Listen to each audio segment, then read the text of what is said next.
So that means it's Ollie and I today, and we had to bring in some recruits. As you can see, the dapper gentleman in your top right corner, the man that I'm often confused for at Pacific. No, wait, that was Marco Bustos. We're not the same height at all, Amir, are we? Thank you so much, buddy, for joining us. The Canadian international and the key member of the team, just 1 point off the top of the CPL table right now. Let's start with that, Amir. You guys are in quite the title race right now, and obviously last year trying to repeat as champions with the club, coming up short in the semifinal, everything that went on around the edges last year. This seems like a very different team, but a much more focused team in this 2023 season. What would you make of your year so far?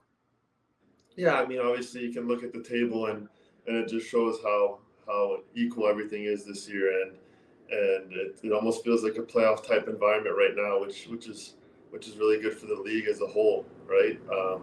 In terms of our success this year, and we've had ups and downs, and we're looking back obviously at the beginning of the season where we were flying. We had a chance to go up maybe more than 10 points at one point. We had won some games back then, and looking back, you could say, hey, we could have been in a lot better position right now in first place, and kind of been, in a good spot right now. But that's not the case, and I guess that just sums up how the year has been for us, and as well as other teams. You have other teams as well going through the same type of thing, and there's no real clear-cut person or team out in first place, and that's what we were hoping we were going to be at the beginning, and unfortunately, it just hasn't been our way. But yeah, it's been a different year in terms of last year. We have different personnel. We have a lot more depth, I feel like, this year, especially forward or attacking options, and that's just something we've been struggling to do right now. Even though we have such great players in attacking areas, we just haven't been able to put the ball comfortably in the net, and that's been the case at home, which we haven't been very good at home, which we've been pretty upset with, and also going down every time we go down. I think the stat is that we lose every time we're down. If you can correct me if I'm wrong. I think I saw that last time. Unfortunately, that's not one you'd like to maintain for the rest of the season. No, but look, the beauty of football and the beauty of this table is that it is so tight right now. And I know better than to take all of the air from Oliver Platt, so I'm going to virtually hand the baton to him. Amer, thanks for joining us. We appreciate it. I wanted to ask you, you talked about some of those ups and downs, particularly about this weekend's game against Vancouver. That seemed like a really frustrating one for you guys to lose, obviously, having been ahead. But sometimes I think those results and maybe some of the conversations that come out of them and the way you deal with them can be the making of teams as well. Can you just take us in kind of inside the locker room after that game and the way you've kind of wanted to respond to it this week? Yeah, I mean, obviously you want to win every game, and you want every game to go as smooth as possible, right? And I feel like we had a little bit of that going on with us, luckily, at the beginning of the season. And then, you obviously have games where you don't want to drop points, you shouldn't drop points, and you end up dropping points, right? And that brings me back to Vancouver this past weekend, where and they're in their own world, doing their thing with their ambitions and their new year, and they have the BC Derby coming, and it's a big thing for them, to win it. And obviously it is for us too, right? We want BC to stay purple, obviously, and yeah, I mean, it was a tough game mentally for the boys, especially after reflecting, and even this week just reflecting about it. But those are the games that we shouldn't lose, and those are the games that help you put yourselves further up in front of the table and kind of give a little bit of a cushion. And unfortunately, it didn't happen for us. And credit to Vancouver for fighting and being there all match, and capitalizing on the chances. But yeah, I mean, in terms of the atmosphere and the mood, obviously, it's never good to lose. It's never a good feeling to lose. That one hurt a little bit more, just being what the environment was and what type of game it was, and also the implications it has in the table. And now we see Calgary move up ahead of us in the standings, and luckily for us, we get to control our own fate, right? As does every team throughout the whole year. We go to Calgary this weekend, and if we get a result there, things are good. It's just, for me, it's in my head. It's every game's a playoff game now. That's at the end of the day. Yeah. Well, that game you mentioned, Amir, is the final match for round 3, and then we are truly in the home stretch from there. And you'll actually end the season as well on the road to Cavalry, the regular season, that is. But that schedule, you're no stranger to the travel in this league, but that looks like quite the wild ride that you guys are going to have into September and to wrap up the season. How much is mental fortitude and preparedness going to come into play here, Amir, for these final 8 games with the travel, with how tight things are, just trying to keep it one game at a time?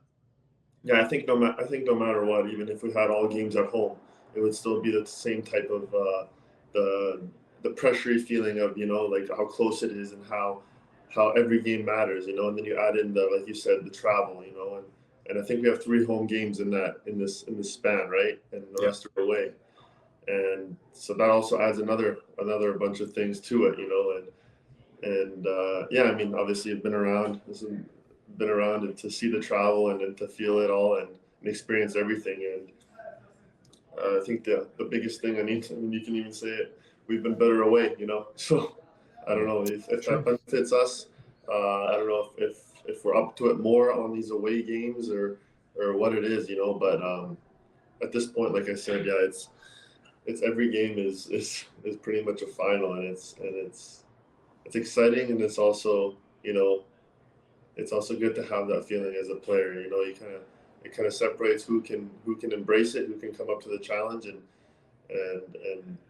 see what they're made of. And I think our team, we have those guys. We have the team that can do that.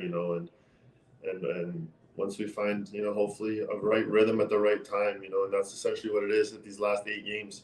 Who can come into the playoffs flying and build that momentum? And I mean, we want to all here. We want to get first place. We want to win the playoffs, and that's still very possible. And we're all very, very committed to the cause. I'm changing topics slightly. The stats tell me that you lead the league this season in aerial duels won, which I don't think will come as a big surprise to many people who watch the CPL. Is there anyone in this league, and I'd love you to name names, who you think this is going to be a tough day for me in terms of going up and winning a header, or does that part of the game just not concern you because you seem pretty aerially dominant right now? That's fun, Chris. Yeah, I mean, that's always been one of my strengths in my game, and I don't really think about that. I just see the ball in the air and I just go and try to head it. That's essentially what I'm doing. And like I don't know if that sounds weird, but it's just the reality of it. It's there's some big boys in the league obviously as well, but there's not really too much thinking about it. I'm just trying to jump and head the ball. Where would Jordan Wilson rank? Near the bottom, surely.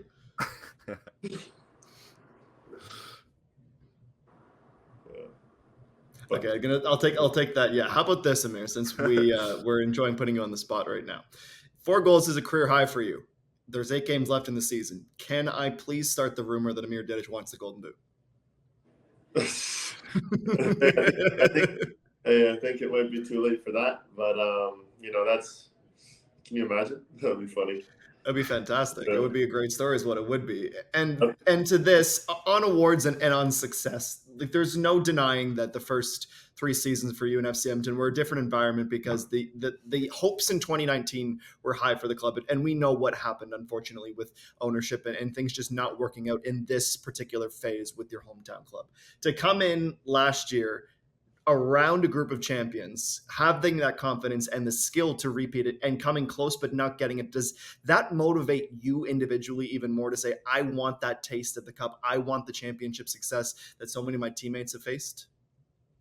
Yeah, I mean, yeah, obviously it was a tough 3 seasons over there at Edmonton with everything, that went on, and then obviously the situation towards the end of my last year there where things just kind of wrapped up and you're left figuring out what's next, right? And then luckily I was able to come to a club here where it's a new environment, new coaching staff, new city in general, right? I've been in Edmonton for a while, and kind of be able to come in and to play my game the way I know how to play and just kind of join in and take in the new tactics and it's exciting when you come into a team that just won a CPL championship. It's I remember being excited coming in and being okay, new environment. These guys just won and you see it every day in training. With the team and right away I was like, hey, Dad, this is going to be an enjoyable time, and we can do something here, and I'd really love to be a part of, at that time winning a back-to-back, championship. That was the goal, and obviously didn't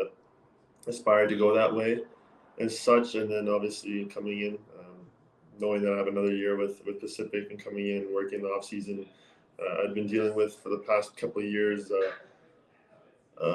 A groin injury where it never really went away, and it was really debilitating, to be honest, for the past couple of years. Even last year, I came into preseason with pain and never really managed to fully heal from it, and it was more of just a pain tolerance throughout the whole year.